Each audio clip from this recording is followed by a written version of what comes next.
Hey, what's up, everybody? I hope you're all having a great day today, and I'm just going to get straight to the point in this one. The Elder Scrolls Oblivion Remaster is tremendous. It perfectly encapsulates the soul and the magic that is Bethesda Game Studios and Elder Scrolls, and quite frankly demonstrates what Bethesda games have been missing the last decade or so.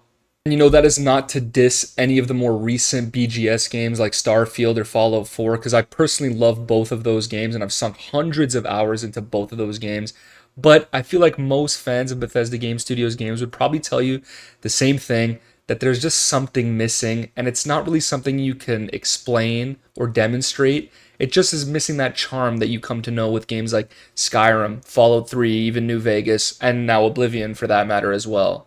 So, for a little bit of context, my experience with Oblivion before this remaster is not extensive. Skyrim was my introduction to the Elder Scrolls universe, and it became quickly my favorite game of all time, and still to this day. So, after I was done with Skyrim, I tried to play Oblivion, but I could not really get through it, mostly due to how dated the game was. I just couldn't really get over that hump.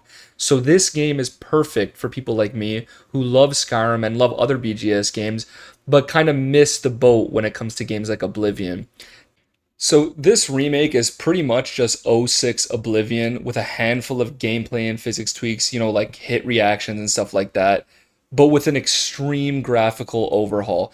And I think this was essential in maintaining, the charm and the jank that I said before that everyone knows and loves from Bethesda Game Studios. A lot of people were worried, are they going to completely patch everything that was what made Oblivion so much fun and so funny back in the day? And clearly they did not do that. There's even some of the original duplication glitches still in the game. And obviously it comes with all the bugs and messes that came with the original, which right now would have been crucified, but obviously nostalgia plays a huge factor, and it's what made this game so memorable. So people love it, and I think every reaction that it's gotten so far and the success that the game has had is completely well deserved. Personally, for me, one of the most important factors when it comes to video games and RPGs just in general is how advanced the AI is, how advanced the NPCs are in game. And I don't think I'm being hyperbolic when I say that Oblivion has some of the best AI in gaming, even to this day from 20 years ago. And it's super interesting when you think about games like Kingdom Come Deliverance 2 I was recently playing. And as I was playing Oblivion, I realized that it probably inspired much of what Kingdom Come Deliverance AI did. With everyone having their own individual routes. They go to sleep at certain times, they wake up at certain times, they'll react if you steal stuff.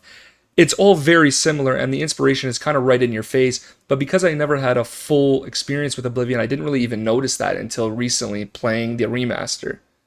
And as much as I love Skyrim, and I do think Skyrim does a lot of things better than Oblivion and vice versa, one of the things that it definitely regressed in is AI. And I think I even watched a video of someone explaining how they had to tone back the AI, or they made a decision to regress the AI compared to Oblivion.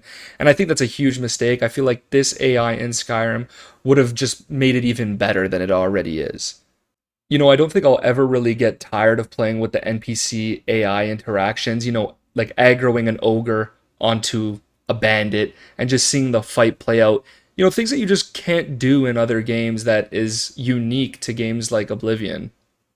Now, another thing that Oblivion does really well is its side quests. I think the quality of side quests, and this includes faction quests as well, but the quality of those quests in Oblivion is extremely fucking high tier, especially when you compare it to other games like I said before, Fallout 4 and stuff.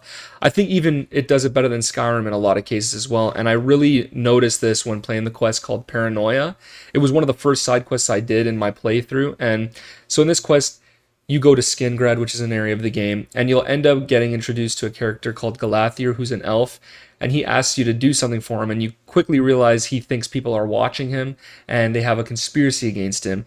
He basically enlists you to follow these people around and report on them, and each time you report on them, you have the choice of telling them the truth or not, which is that they're obviously not watching him, they don't want to kill him. You realize he's just a paranoid schizophrenic, but the game actually lets you choose whether you're going to go along with his delusions or tell him the truth. And if you tell him the truth, he'll just think you're part of the conspiracy and try to kill you. And if you tell him that everyone's watching him, he will enlist you to kill those people. Now, you could do whatever you want. You could kill those people, you could kill him, or you can tell the guards about what he's doing, and they'll actually go kill him. And I think it's just that sense of freedom and consequences and the reactiveness that the NPCs actually show to your different decisions in the game that makes these quests so great and so immersive. So I really didn't realize what I was missing back then, you know? Now, I mentioned faction quests, and faction quest lines are extremely important in every Bethesda game. They're their own little self contained stories, separate from their main quest. And every good Bethesda game has good faction quests. You know, Oblivion also just knocks this out of the park, whether it's the Arena, the Mages Guild, the Thieves Guild, Dark Brotherhood, you name it. They killed it, man. And I hate to keep comparing it to Skyrim, but you know, that's my benchmark, and they're obviously both in the same franchise, so I can't really help it. And as much as I love the factions in Skyrim, which I think, you know, the Dark Brotherhood questline is great, the Thieves Guild questline is great, even the Companions is great, probably to a lesser degree. But Oblivion also just has incredible storylines, and where I was really impressed with Bethesda is, you know, the Mages Guild in specific, I want to highlight because, for example, in Skyrim, to get into the Mages Guild, all you got to do is like cast one spell, and they pretty much just let you into the mages. It's not really a guild, but you get into the College of Winterhold. Whereas in Oblivion, like you have to go through each area of the game, each city, and get a recommendation from each of the mages guild representatives. And I just that level of detail makes it feel like you're actually doing something worth doing, and it's not just a throwaway just to keep your fucking stupid head entertained for a little bit. And I really appreciate that, and that goes for all of the main faction quests. They're all super compelling, well written, incredibly detailed, and you know, I just can't really say enough good things about the quest design in Oblivion. Now, the main quest line in Oblivion is super unique in my opinion because, you know, the hero of Kvatch is not some sort of prophesized hero, chosen one.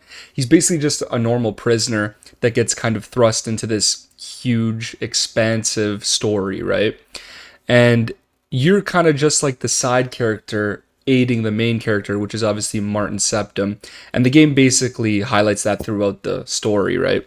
It really just kind of gives off like that Samwise Gamgee to Frodo vibes where, you know, you're carrying the main character to the ultimate goal. And I think it's just incredibly well done. The writing is great. Voice acting is phenomenal, especially by Sean Bean, who voices Martin Septim. You know, they definitely knew what they were doing when they made that casting choice because he just knocked it so far out of the park. I don't think Bethesda could have hoped for anything better when it comes to their main voice actor. And it kind of just makes me really regret that I didn't get to experience the full glory of what this game had to offer back when I was a kid because I would have absolutely loved this game back then. And it's just a shame I didn't really get to experience it until now. But in a way, it's kind of a blessing because I got to experience this game with the full graphical overhaul that is the remaster. And when I say they did a flawless job, I really cannot undersell how great this game actually looks. You know, Bethesda is really known for those step out moments like in Fallout when you exit the vault, or Skyrim when you exit the prison area in Helgen and you get to walk to Riverwood. And in Oblivion, it's incredible when you exit the sewers, especially with just the insane fidelity that Virtuo Studios managed to give to this game. I was absolutely flabbergasted that they were able to get this done. It honestly is like a what kind of sorcery is this type moment. But it honestly just enriched the gameplay to a degree that I could not have even expected in my wildest dreams. And I feel like a lot of Oblivion fans are probably just super stoked about this because it's perfect. This is the definitive way to play this game for sure. I feel like going back to the old game would kind of just be redundant since it's the same game just with an unfathomable graphical improvement. And as a little side note, I just wanted to talk about how crazy good the cities look in this game. I swear Skyrim cities took a huge downgrade compared to Oblivion, which all have this grand nature to them that I love. All the cities feel unique, every setting feels different, and it just looks incredible. And I wish Skyrim had a little bit higher scaled cities, just as a side note. But you know, as I was playing through Oblivion and admiring the insane improvements in graphics, I couldn't help but think, what if they did this to Skyrim? I'm just kidding, man. Even though I'm not, and I'd pay full price for that game right now. Todd Howard, just shut up and take my money, man. Now, I just wanted to talk a little bit about the combat and, you know, the skill progression. The combat is nothing revolutionary. It's standard Bethesda. You know, you swing your sword, you can use a shield or a staff, and you could cast magic. But one thing I really like and appreciate about Oblivion's combat is being able to cast spells while using a sword and shield. That's something that Skyrim didn't have that I really wish it did, because having your left hand fully used up by having a spell kind of took away from that spell sword feel. And I also really like how you can create your own spells, and you can basically become so OP that you're just a fucking absolute god. I miss that power fantasy. I feel like Skyrim is missing that just a little bit, even though you can do some crazy things in Skyrim as well. I think the spell creation is super unique and just something that should probably be in every Bethesda Elder Scrolls going forward. I don't see why they would not have it in the game. It just adds. And I know they said they don't want it to become too overpowered, but I think that's part of the fun. Speaking about being overpowered, the skills in this game really do aid in that venture. The skill progression, how it works is you do things and you level that up. So if you want to level up acrobatics and athletics, you got to be jumping and sprinting. And if you combine that with incredibly potent spells, you could just like fly across the map in 2 seconds. You could jump insanely high.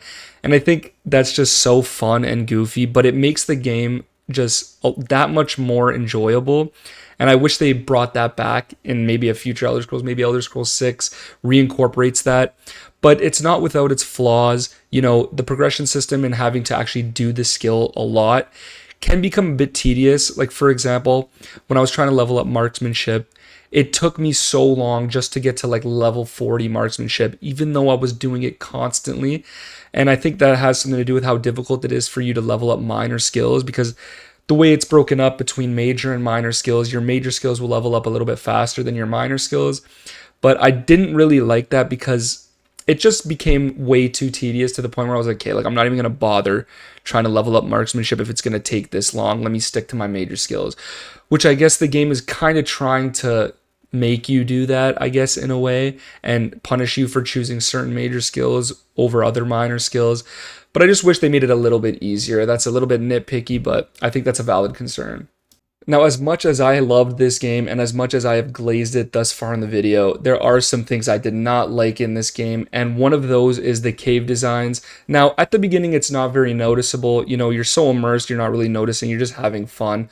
But as you progress through the game, it starts to get more and more apparent that the caves are just basically copy paste for the most part.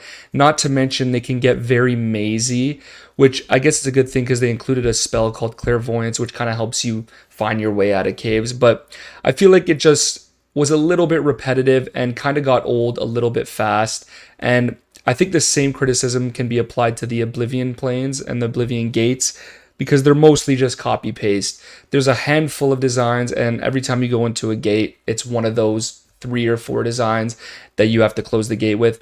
And it kind of just became, like I said before, a little bit redundant, which is kind of a reoccurring theme in this game, which I understand that it was kind of a product of its time, and there's not really much they can do about that if they weren't going to remake the game. I do think they probably could have went in and remade some of the caves, maybe improved the procedural generation a little bit. But nonetheless, it's not a huge complaint. It didn't really affect my enjoyment too much. And the same could be said for this next criticism, which has to do with the looting and the weapon leveling. So in the Oblivion Remaster, there's really only 3 ways to get loot, and that is either buy from a merchant, loot bodies, or quest rewards. There is no smithing and there is no making your own weapons, so you basically have to just rely on the RNG drops. Now, if you get a drop and you have a base weapon, you can put an enchantment on it, but the problem here is that the enchantments that you can put on will never be as good as enchantments that you could find from a body, from a dropped piece of loot. And that kind of just takes away from that entire system. It's like, why would I even try and enchant something myself when I know I can just get a drop that's better, and then that sword becomes basically useless. And another issue I have is with the leveling system. So if you get a quest reward, for example, like you get the sword Chillrend in a specific quest, great sword. But the problem is, if you're level 10 and you get it, it will not level up with you to like level 30 or whatever it is. That weapon will stay at level 10 forever, and you can never get another one unless you're on PC and you use console commands or something like that.